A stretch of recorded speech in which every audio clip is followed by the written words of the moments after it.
Drage gledalke, cenjeni gledalci, znova smo na znanem mestu v studiu televizije Exodus. Ni še dolgo, ko smo se spomnili pomembne srednjeveške plemiške rodbine z naših tav, gospodov Ptujskih. Danes pa nekako nadaljujemo v istem zemljepisnem prostoru, vendar se bomo po časovni premici pomaknili kar nekaj stoletij naprej v zgodnji novi vek in spregovorili o rodbini Leslie. Ogledali ste si dokumentarec o tej rodbini, ki ga je pripravil naš sodelavec Miran Harp, in prav se nam je zdelo, da tej pomembni družini posvetimo še nekaj misli. Hkrati pa spregovorimo o okoliščinah, ko je bil njihov vzpon sploh možen. Zaradi tega smo tudi danes povabili v naš studio dva imenitna sogovornika. Najprej je tu poznavalec zgodovine zgodnjega novega veka, tako slovenske kot evropske, dr. Andrej Hozjan, ki predmete povezane z zgodnjim novim vekom predava na Filozofski fakulteti Univerze v Mariboru, še zlasti pa se pri tem rad ukvarja z zgodovino pogosto zapostavljene slovenske pokrajine Prekmurje. Drugi gost pa je seveda naš dragi Miran Harp, ki nas zalaga z dokumentarnimi filmi, in prav je, da pogledamo tudi v zakulisje teh filmov. Danes bomo pogledali v zakulisje filma o Leslieh. Obema lep pozdrav, vesel sem, da smo skupaj in da bomo to slabo uro prebili ob rodbini Leslie in ob njeni dediščini. Pa bi začel pri tebi, Miran. Kako je prišlo do tega, da si posnel dokumentarni film o rodbini Leslie? Odkot je prišla pobuda? Kaj so bili tisti highlighti, če tako rečem, snemanja? Ja, lep pozdrav še enkrat v mojem imenu. Naročniki so bili, tako kot v prvem filmu, tudi tokrat Ptujski muzej z direktorjem takratnim Alešem Arihom in umetnostni zgodovinarji. Sam film pripoveduje zgodbo, celotno zgodbo družine Leslie na naših tleh. Se pravi, zgodba je dolga okoli 150 let in temu primerno sem se potem odločil pripraviti tudi scenarij. Osrednja zgodba je ob njihovem ustanovitelju te veje, se pravi Walterju Leslieju, ki se je preselil iz Škotske v takratno avstrijsko nemško cesarstvo, in potem sem seveda še nadaljeval z njegovimi potomci.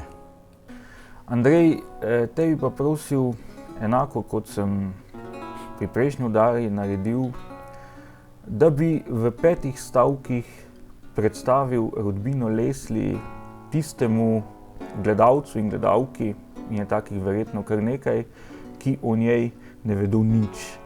Kaj bi bilo treba posebej izpostaviti? Veliko tega je bilo sicer predstavljenega že v filmu, ampak zakaj pravzaprav je danes smiselno govoriti o Leslieh? Hvala. O Leslieh je smiselno govoriti zaradi dveh pomembnih razlogov. Prvi je ta, da je že omenjeni ustanovitelj tukajšnje notranje avstrijske veje družine Walter Leslie naredil izjemno, ampak res izjemno, skoraj da neprimerljivo življenjsko kariero. Drugi pa, da je ta isti Walter Leslie kupil zemljiško gospostvo s sedežem na Ptujskem gradu, ki ga je potem družina njegovih potomcev imela v lasti vse do leta 1802, kar pomeni, da je ta družina, kot rečeno, 150 let, kar nekaj generacij, bila direktni lastnik, bom rekel, ne samo lepe zemljiške posesti tukaj na spodnještajerskem ali pa na slovenskem štajerskem ozemlju, ampak je za voljo svojih funkcij, ki jih je opravljala v Gradcu, pa tudi na cesarskem dvoru, neposredno vplivala na življenje, bi rekli, ljudi tudi na našem prostoru. No, seveda pa se sicer njena zgodba na Slovenskem leta 1802 neposredno bolj ali manj zaključi, kar pa ne pomeni, da rodbina Leslie ne nadaljuje svoje do zdaj že skoraj 1000-letne zgodbe. Slišali smo v filmu, da sega njeni začetki tja v drugo polovico 11. stoletja, kar pomeni, da bo čez 50 let od tega 1000 let. Ampak v različnih delih, predvsem nekdanjega britanskega imperija, potomci te rodbine še danes živijo in delujejo na nekaterih pomembnih področjih. Mlajši gledalci in gledalke gotovo poznajo Rose Leslie, ki je v zelo priljubljeni seriji Igra prestolov odigrala vlogo tiste divježinje Igrin. No, Miran, ti si imel pa priložnost, da si se srečal s potomci lastnikov Ptujskega gradu, rodbino Leslie, menda tudi kasneje, ko si že posnel ta film. Ja, točno tako. Pred 2 letoma, ko je bila 120-letnica Ptujskega muzeja, so bili Leslie povabljeni tudi kot gostje na to proslavo. Prišli so Leslie iz Irske, ki so se tudi tam v začetku 17. stoletja odselili iz Škotske na Irsko in tam ustanovili svojo vejo. Zanimivo je, da je ded tega glavnega, ki je prišel sem, Marka Leslia,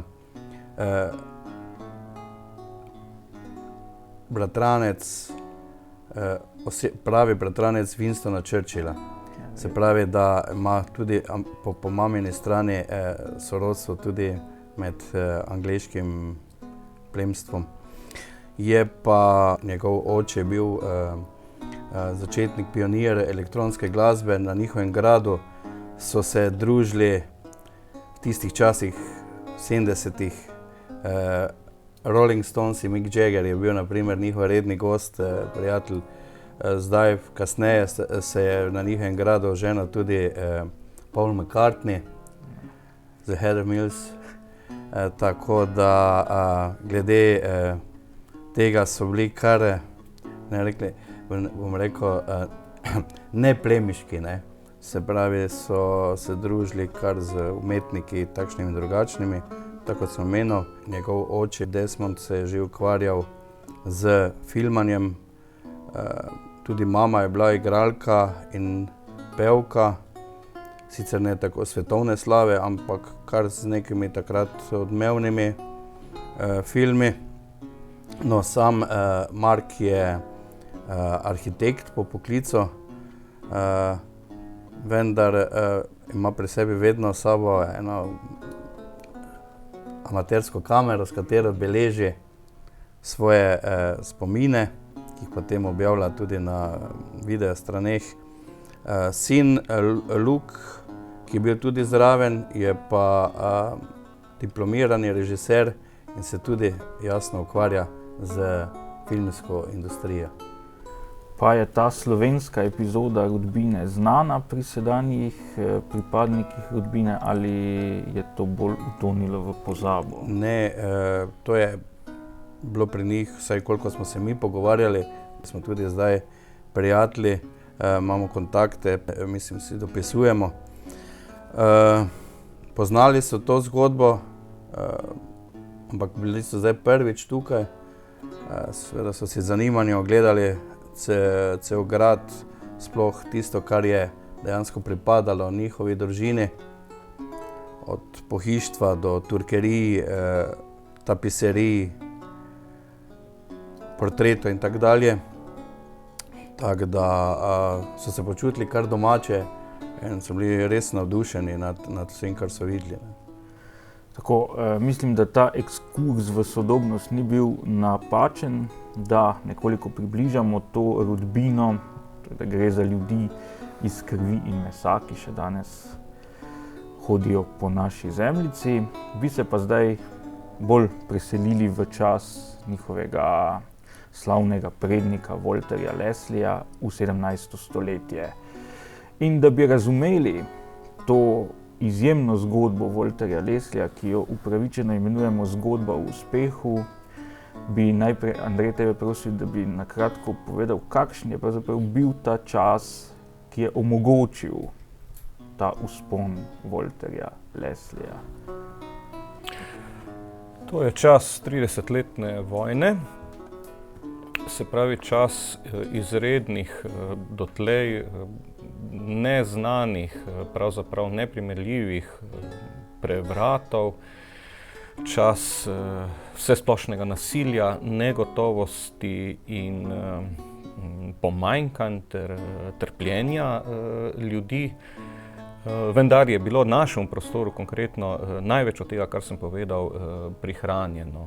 Ni pa bilo tole niti najmanj prihranjeno tistim osrednjim prostorom Svetega rimskega cesarstva, kjer je 30-letna vojna divjala. Začela se je seveda z letom 1618, z tako imenovano češko fazo, ko je habsburški vladar Ferdinand II. Svojega imena, ki je sicer bil dotlej že naš deželni knez, se pravi deželni vladar naših slovenskih historičnih dežel, sklenil uveljaviti svojo voljo in svojo oblast tudi na prostorih Češkega kraljestva. Tam Čehe porazi leta 1620 na znameniti Beli gori. To je pomenilo torej zmago katoliške strani nad češkim, praktično v celoti protestantskim plemstvom. Od tam se pa ta spopad za vero, ki pa seveda ni bil samo spopad za vero, ampak je v osnovi šlo za dosti več, šlo je za direktno uveljavljanje vladarske volje in vladarske oblasti v celotnem prostoru Svetega rimskega cesarstva, preseli v mnoge druge, tudi osrednje in pa severno-nemške pokrajine. Za češko fazo pride tako imenovana danska faza, ko se vpletejo tudi protestantski Danci, pa se tudi to zaključuje tam v poznih 20 letih 17. stoletja, ko je katoliška stran praktično na vrhuncu in bi se vojna skorajda lahko končala, kajti od protestantskih nasprotnikov se mu skorajda nihče ne upa več postaviti po robu. Tedaj pride pa do vdora švedske vojske, to je povsem nov moment v razpletu vojne in ta faza traja tamle do kakega 33.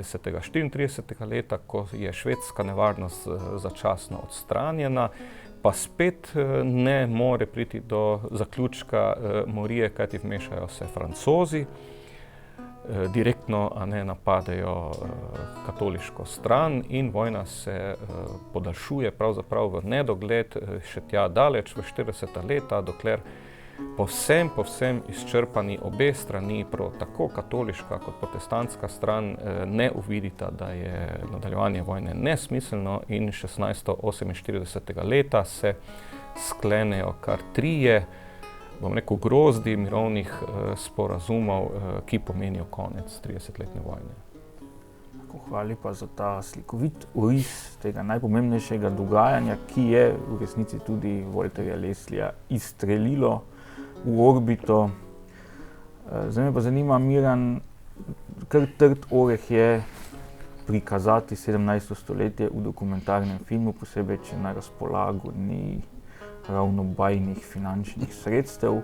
Kako si ti oživil ta čas v filmu? Videli smo kar nekaj scen, ki so odigrane. Ja. Seveda, tako kot si samo omenil, to je res nizko proračunski film, ne. Dobesedno zastonj je bil narejen, se pravi, ljudje, ki so v njem igrali, so prišli kot moji prijatelji in so pač z veseljem kot naturščiki, ko sem jim razložil zgodbo, odigrali vsak svojo vlogo. V glavni vlogi seveda sem si izbral za glavno vlogo normalno Walter Leslie, dva svoja prijatelja, ki sta že odprej veterana v mojih filmih, se pravi Janez Kamniški in Zigi. To sta prijatelja iz društva srednjeveškega in po eni razmisleku, debati smo se odločili, da bosta prinesla s sabo tudi svoje obleke, ki sta jih slučajno za eno drugo zadevo imela doma, sešite, se pravi obleke škotskih Stuartov.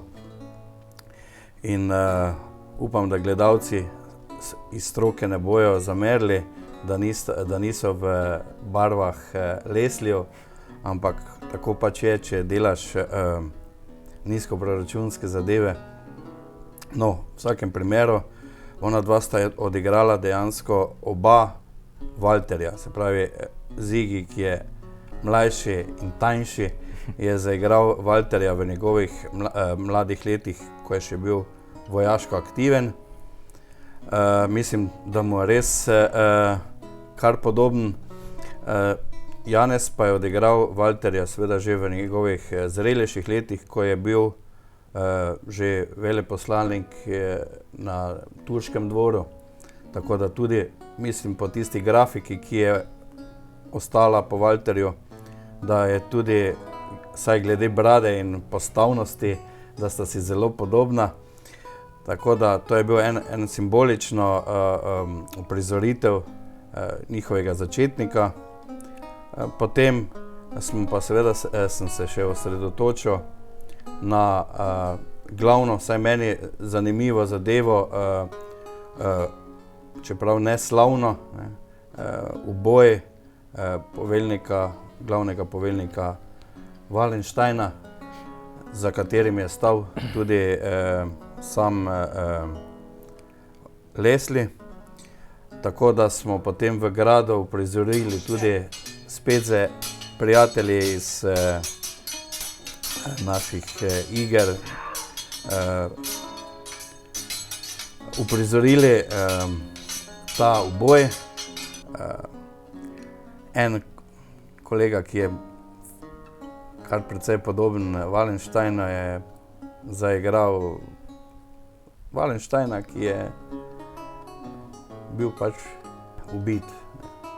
Tako da vse skupaj smo sproščeno snemali ob dosti smeha in idej, ki so se iskrile. Dejansko so bili vsi, moram še enkrat poudariti, naturščiki, ki so se pa vživeli svoje vloge, tako da sem razen tistih glavnih kadrov vse posnel v prvo, ne. Ni bilo nobenih ponavljanj ali pa nekih velikih priprav. To je to. No, tudi ti si pa odigral enega od pomembnejših Lesliejev. Spet tako že v prejšnjem filmu, ker pač vedno primanjkuje igralcev, pod narekovaji seveda, ne, se pravi ljudi, ki bi sodelovali. Sem tudi tokrat bil prisiljen odigrati eno od vlog. Izbral sem si ljubljanskega škofa, ampak v obdobju, ko še ni postal škof, se pravi prizor, ki je odigran, je v dvorani, kjer si on ogleduješ svojo bodočo prestolnico, v kateri bo vladal. In tako smo pač tudi to posneli.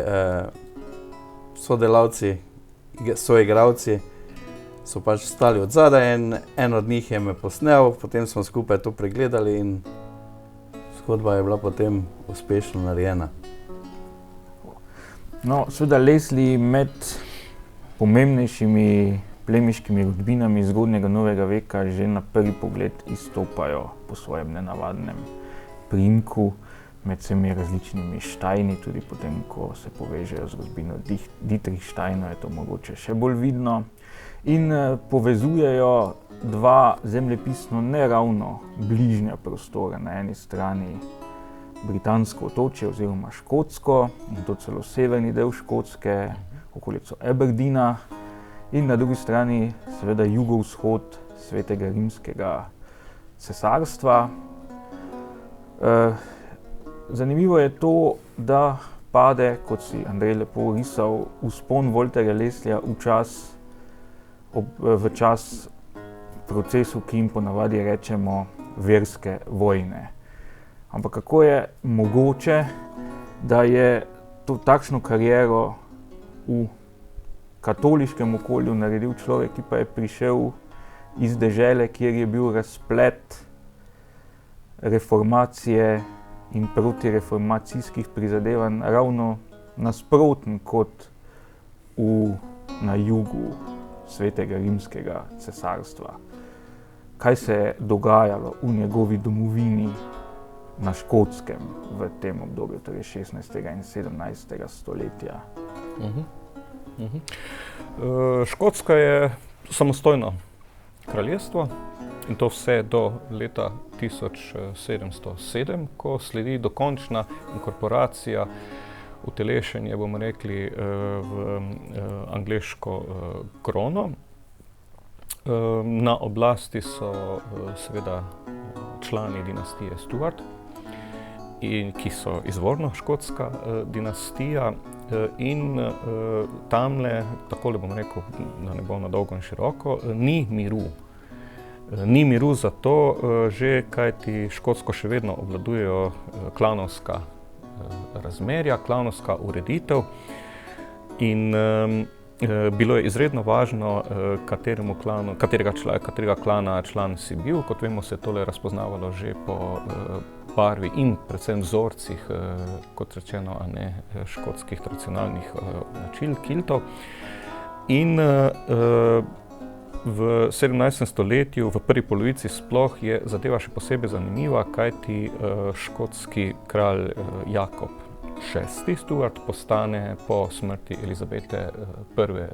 Tudor tudi hkrati angleški kralj, kar pomeni, postane hkrati kralj Anglije in Škotske, preseli se v London, kar pa pomeni, da kralja na Škotskem osebno več ni. To pomeni na Škotskem nove razmere, začno se, bom rekel po domače, ribarije med voditelji posameznih klanov ali pa skupin, klanov. Vse teh skupin ni bilo precej, ampak zdaj 2, 3 take res pomembnejše skupine pa so bile. Hkrati pa je treba seveda vedeti, da je še posebej iz tistega področja, ki si ga omenil, namreč hribovskega področja, s severnejših delov Škotske, izhajalo precejšnje število, kako bom rekel, bojevnikov. Ljudje so bili, bom rekel, militantni, znali so se izredno dobro boriti.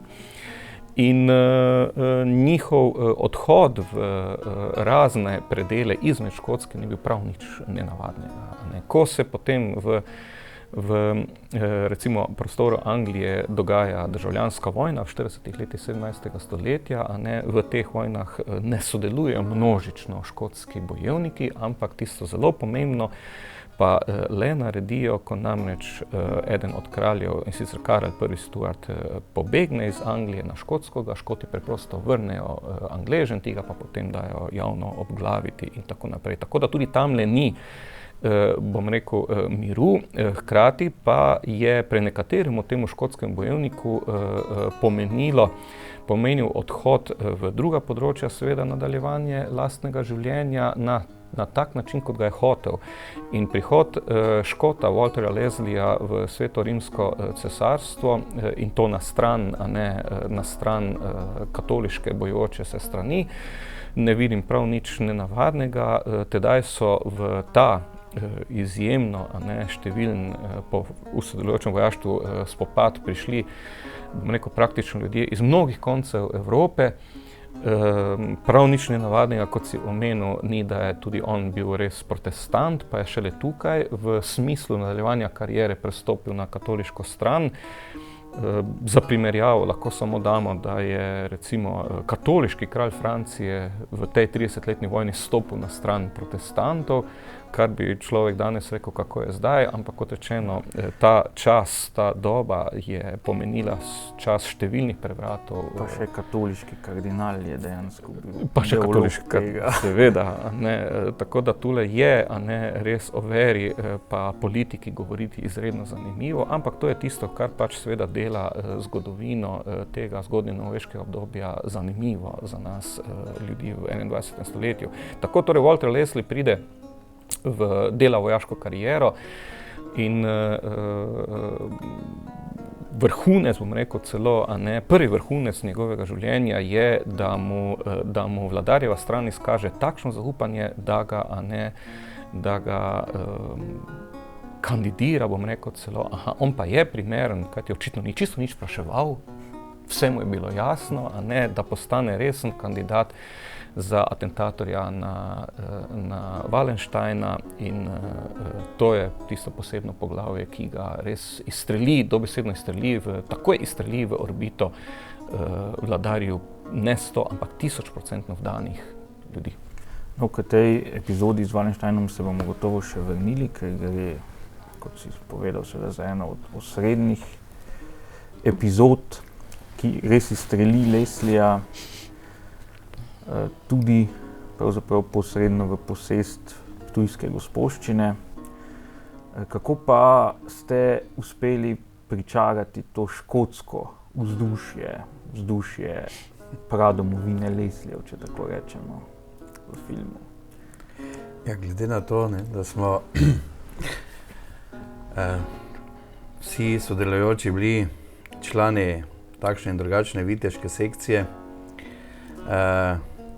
nam to bilo že, pa še Štajerci smo posebej, zelo blizu po naravi, tako da neke posebne študije o njihovem obnašanju ali pa o njihovih običajih nisem pri tem filmu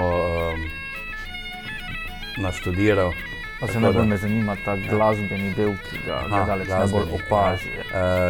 Tu sem imel tudi srečo, tako kot marsikaj pri vseh teh filmih je bilo zgolj slučajno, da so tisto leto, ko sem začel pripravljati ta film o Lesliejih, bili gostje enega od naših hotelov na Ptuju, tudi ena škotska skupina, glasbena skupina, Pinkton Flink, ki so tukaj bili kot gostje in so prikazali njihove škotske plese, običaje. Ko smo se seveda družili, smo potem prišli do ideje, da bi lahko tudi oni nastopili zraven in so z veseljem pristali, da smo eno jutro predno so odšli domov, vse skupaj posneli na gradu. Sem že rekel, vse je bilo sproščeno, brez nekih velikih režijskih prijemov. Oni so odigrali svoje 2 ali 3 skladbe. Jaz sem jim samo razložil, kako se naj postavijo, kam grejo in to je to. V glavnem, to je bila osrednja glasba potem v filmu. Nekaj je pa seveda tudi prav škotske, narodne z dudami, tako da glasba se trudi biti avtentična z samo zgodbo. No, Andrej, ti si že prej zelo dobro in nazorno orisal faze 30-letne vojne, tega vojaškega spopada, ki je verjetno na evropsko javno mnenje poleg prve in druge svetovne vojne od vseh vojn v zadnjih 500 letih najbolj vplivala zaradi svoje izredne brutalnosti in tudi zaradi tega, ker se je vsaj formalno dogajala v imenu dveh med seboj sprtih ali pa celo treh potem na koncu sprtih konfesij, torej katoliške, luteranske in potem tudi še reformirane. Vendar je seveda ta vojna, če jo gledamo kot versko vojno, polna protislovij, ne samo to, da se protestanti bojujejo na katoliški strani, ne samo da katoliška Francija, ki recimo nekaj desetletij kasneje na svojem lastnem ozemlju prepove francosko varianto protestantizma, hugenotstvo, ampak so tudi nekatere odločitve poveljujočih čudne. Med temi čudnimi odločitvami je gotovo tudi usoda enega najbolj znanih posameznikov iz 30-letne vojne, to je Wallenstein, ki je bil pravzaprav uspešen vojaški poveljnik katoliške strani, pa se potem, kot smo tudi v filmu lepo videli, na najvišjem mestu odločijo, da ga odstranijo. In to ravno v tistem trenutku, ko je pravzaprav, kot si tudi povedal, 1634 nekako vsaj začasno odstranil švedsko nevarnost. Kdo je bil Wallenstein, zakaj je prišlo do tega obračuna z njim in kako je to potem vplivalo na nadaljevanje 30-letne vojne? Bom skušal res strniti, kolikor je pač možno. Ne morem pa začeti, ne da bi omenil osrednjega človeka 30-letne vojne kot spopada sploh, to pa je svetorimski cesar Habsburžan Ferdinand II. Zakaj? Ta človek je sprožil ta spopad, ni ga zaključil, umrl je namreč samo par let za Wallensteinom, namreč leta 1637 in torej brez njega in brez njegove volje in ukazov pa seveda te vojne praktično ni bilo oziroma se je odvijala po njegovih ukazih. Hkrati je treba povedati še tole, šlo je, kot si rekel, za brutalno vojno, res je izjemno vtisnila za spomin Evrope, ne samo tega ogromnega področja Svetorimskega cesarstva. Predstavljamo si, da so izginjala cela mesta, naprimer deli pokrajin, dotlej nepredstavljivo nasilje nad civilnim prebivalstvom in dolžina traja na 30 let in pa tudi številčnost vpletenih strani. Pravzaprav se je v tej vojni borila, bom rekel, cela kopica evropskih, bom rekel, celinskih držav, ni pa se direktno vmešala recimo Anglija, Angleško kraljestvo, ki je, prej smo slišali, imelo svoje probleme tudi doma. No, ta vladar, svetorimski cesar Ferdinand II., kot rečeno, voditelj katoliške stranke, v tej stranki je bilo še nekaj pomembnih ljudi, in sicer vladarjev. Najpomembnejši praktično je bil bavarski voditelj, bavarski vojvoda. Mnogi pa so v različnih fazah te vojne lahko naredili, kot je primer Walterja Leslieja, bliskovito kariero na račun vojaških uslug vladarjev. Treba je vedeti še nekaj, da je seveda vse bilo odvisno od vojaštva in tedanji sistem v vseh državah, pa tudi pri vseh vladarjih evropskih, je bil, da neke redne, množične, vojske ni bilo. Bili so najemniki, ki so se bojevali za denar, če pa nekdo denarja ni imel, si jih pa seveda tudi ni mogel privoščiti. Tako je pa ravno tale čas 30-letne vojne začel ustvarjati nek dotlej še neviden princip nabora, bom rekel, vojaštva v večjem številu, in sicer to je bil, da so posamezni visoki plemiči, bogati plemiči, lahko zagotovili vladarju, recimo Ferdinandu II., tolikšno in tolikšno število vojakov, ki bi jih oni sami, ki so jim poveljevali, jih vodili v bitke, vladar pa je njihovemu vrhovnemu poveljniku plačeval, kot je mogel, tako ali drugače, z gotovino, z posestmi, z službami in tako naprej. In Wallenstein je bil eden med takimi ljudmi, ki je seveda, prosim, v svoji otroštvu in mladosti še protestant, nič nenavadnega, a ne. Ko začuti, da bi lahko boljšo kariero naredil na vladarjevi strani, seveda najprej prestop v katoliško vero, nič tako nenavadnega, in potem, a ne, poveljuje takim in drugačnim oddelkom, hkrati pa, a ne, dela zasebno kariero, poroči se z zelo bogato vdovo in dobi bogata posestva. Na ta račun pa lahko vladarju zagotavlja vedno več in večje število vojakov in vladar ga takoj dobi v svojo posebno, bi rekli, milost. Sledi, a ne, nakup in pridobitev še novih posestov, predvsem na Češkem. Nič navadnega, kajti na Češkem se je tedaj cela vrsta, množica posesti dobesedno razprodajala, kajti, a ne, češko plemstvo, kot rečeno, je bilo ne samo premagano, ampak jih je vladar tudi, bom rekel, dobesedno razbil, izgnal, a ne, kamorkoli ven iz Češke.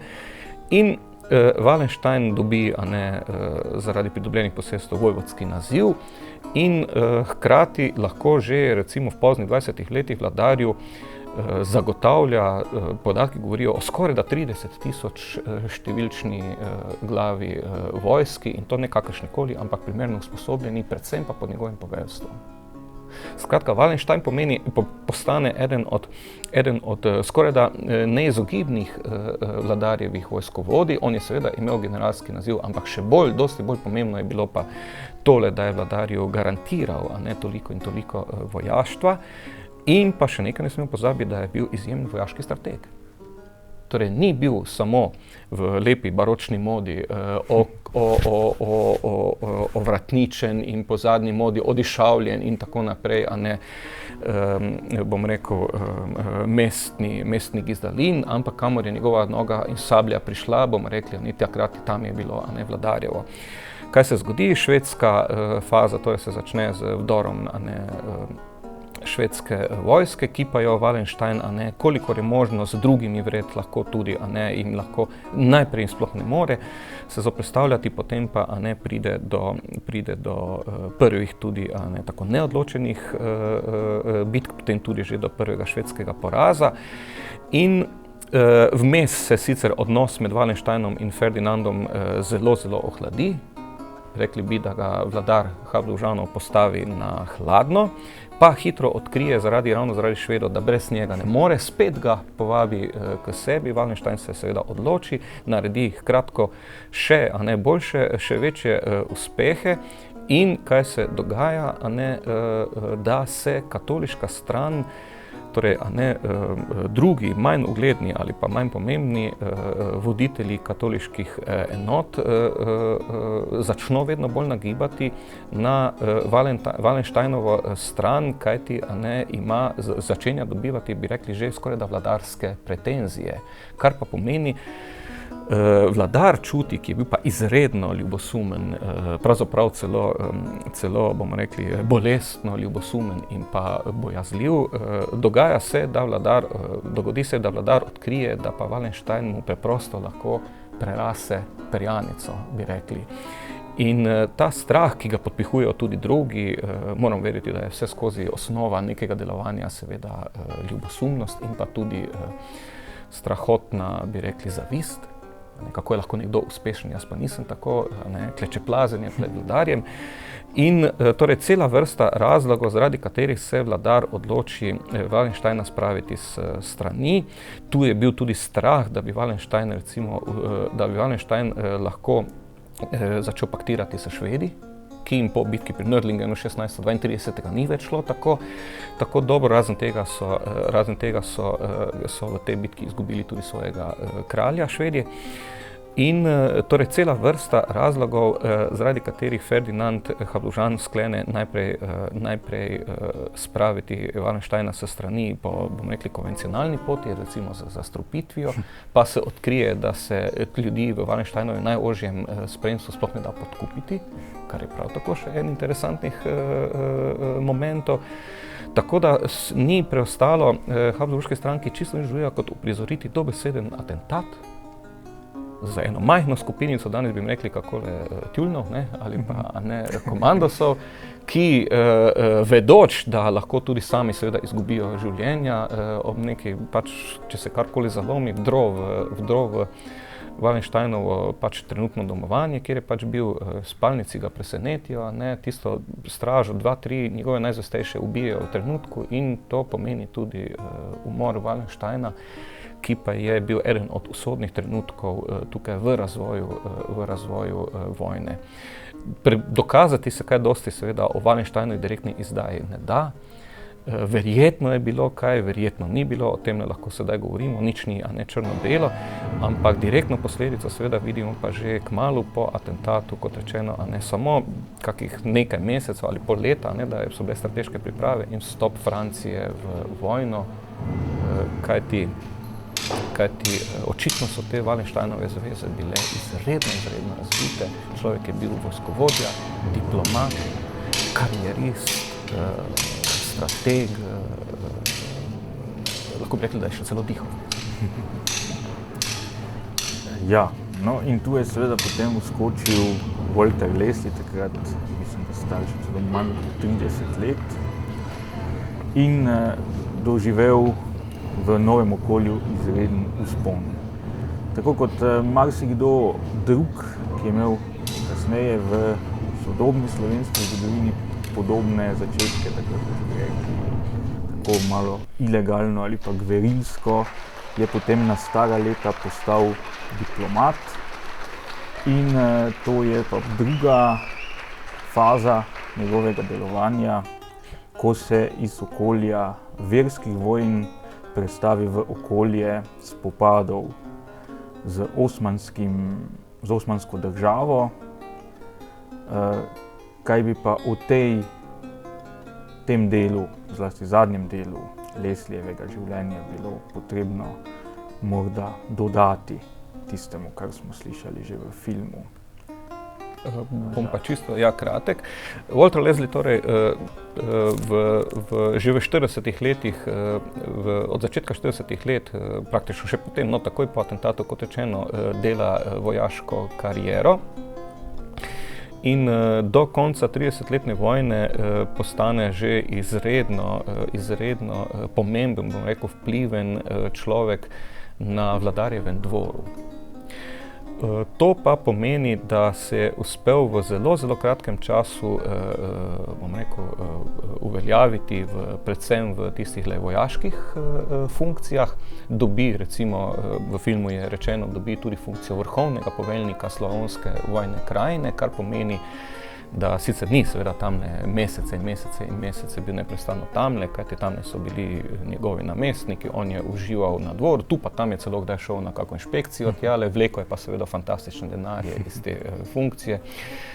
Vendar je pa tole bilo le toliko pomembno, da je imel vsaj nekaj direktnih stikov z Habsburškim, seveda enako vse skozi, a ne močnim nasprotnikom, to pa je osmanska stran oziroma Osmanski imperij.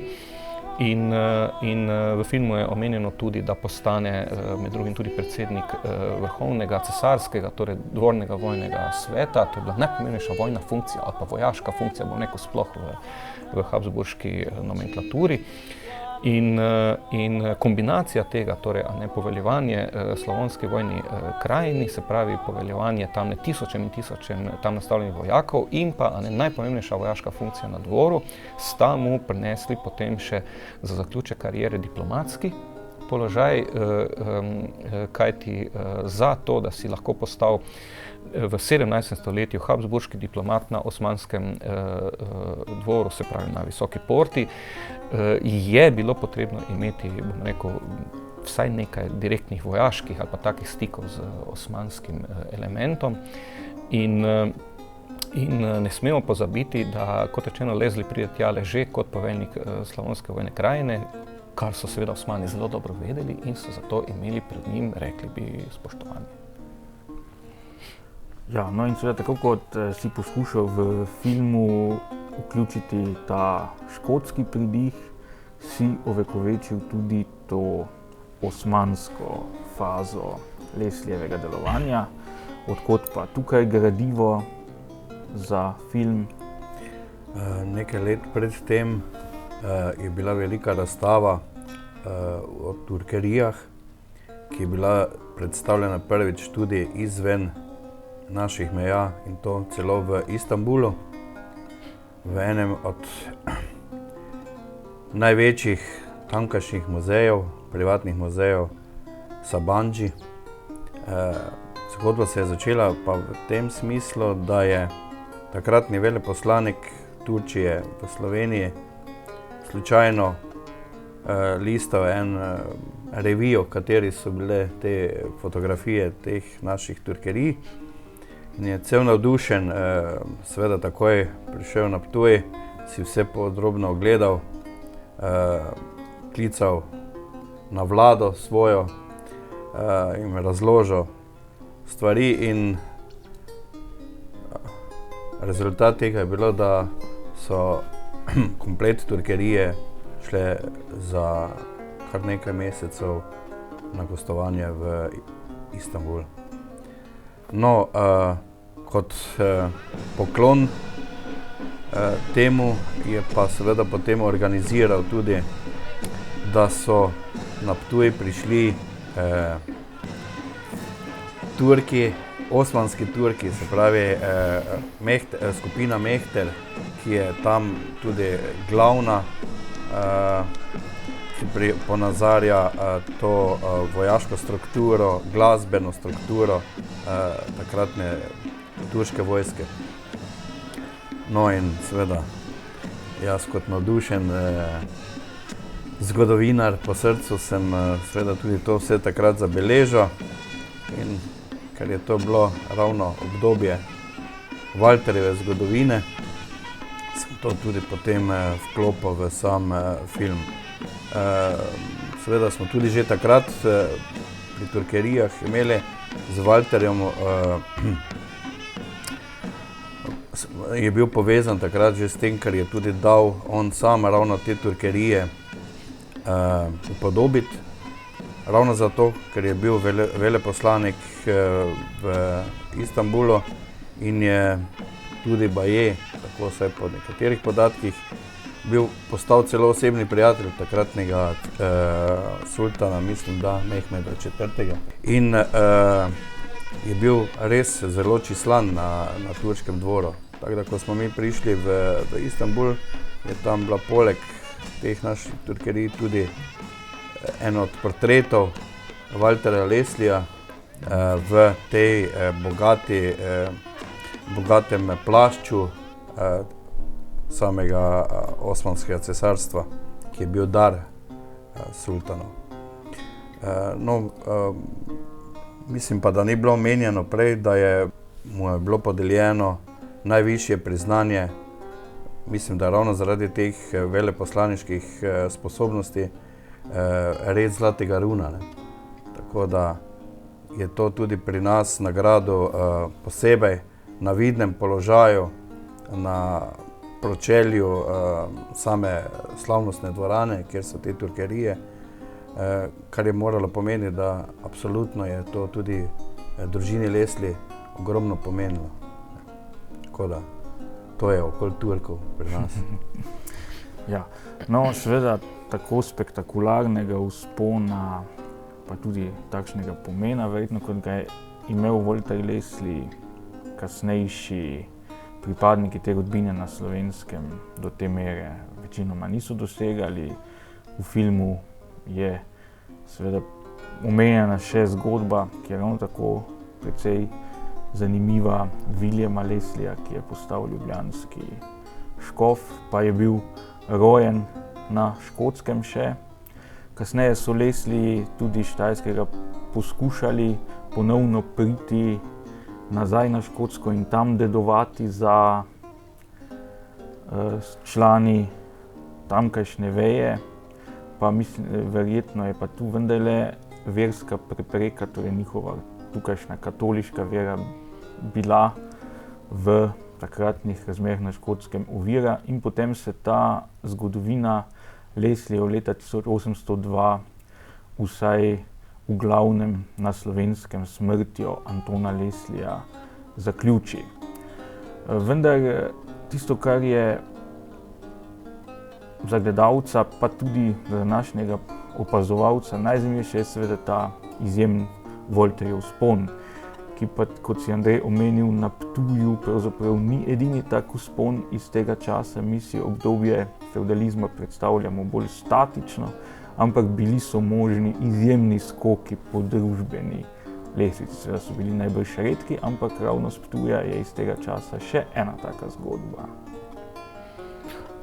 Aleš, res je, predstavljamo si družbo v gibanju, v nenehnem gibanju, kajti v naravi človekove eksistence je, da si išče eksistenco bodisi tu, bodisi drugje, da gre tja, kjer mu je po svoji volji lepše ali pa bolje. In tako je kar nekaj ljudi iz našega prostora seveda iz stoletja v stoletje odhajalo v druga področja in tam naredilo kariero. Prihajali pa so tudi iz drugih področji, praktično iz vseh sosednjih področji, tudi v naš slovenski etnični prostor ljudje z željo narediti iz svojega življenja kaj malce več in so nekateri seveda tudi uspeli.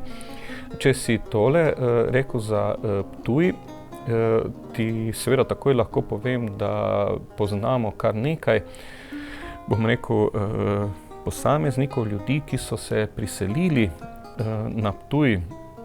Torej, zadeve so se seveda začenjale že tam v poznem srednjem veku, v kakem 15. stoletju, še bolj pa potem v 16. in 17.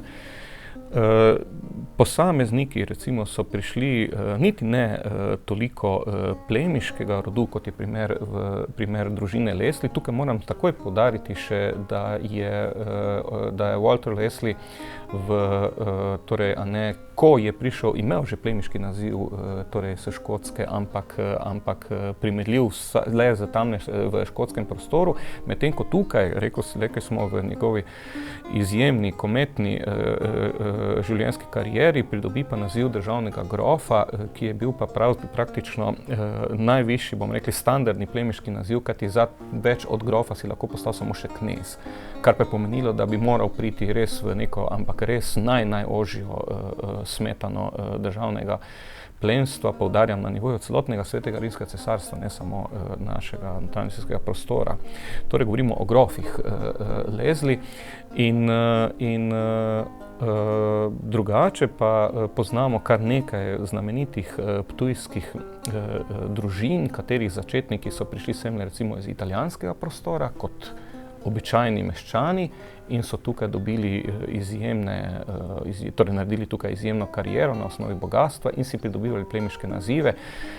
Klasična taka družina, ki pride najprej na Ptuj, pa se potem seli v Ljubljano, so Moškoni, ki potem postanejo grofje. Pride pa v 17. stoletju, v prvi polovici 17. stoletja pride semle na Ptuj tudi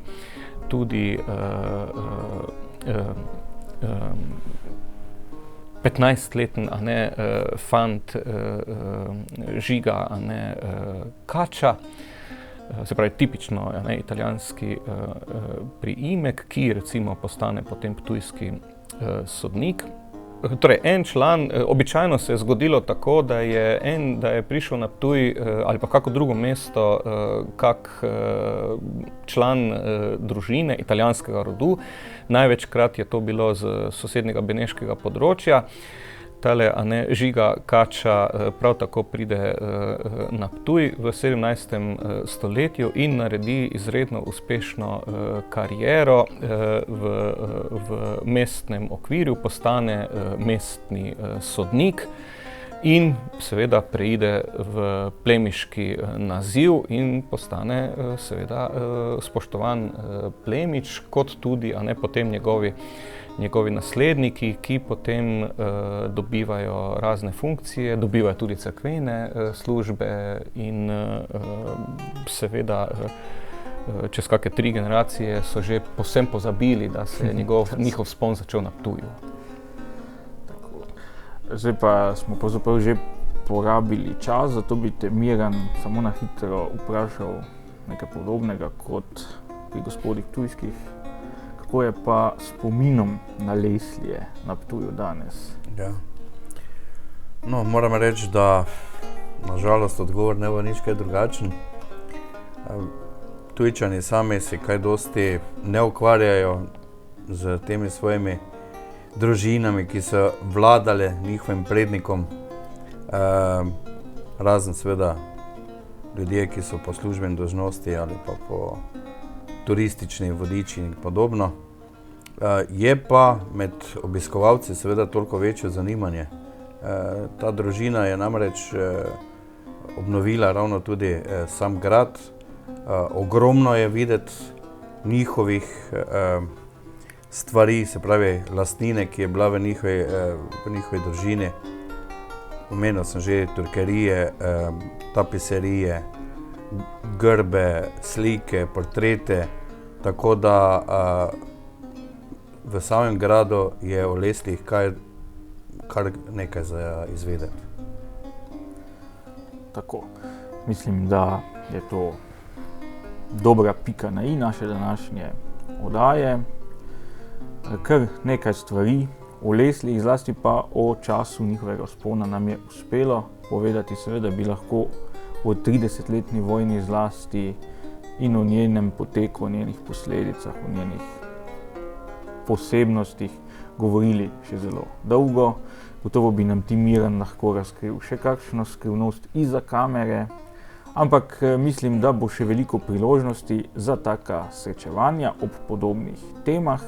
Zdaj bi se pa rad zahvalil svojima današnjima gostoma, dr. Andreju Hozjanu z Filozofske fakultete Univerze v Mariboru in pa tebi, Miran, seveda našemu, tako kot že, maskoti na televiziji Exodus, za vsa ta pojasnila, za vse te zanimive poudarke. Seveda pa pričakujemo tudi nove dokumentarce, v katerih bomo lahko takole razpledali. Tako, obema torej najlepša hvala. Hvala pa tudi vam, drage gledalke in gledalci, da si vedno znova vzamete čas za to, da spremljate naše pogovore in naše oddaje, in vas vabim v našo družbo gotovo kmalu ob podobni priložnosti. Hvala lepa in nasvidenje.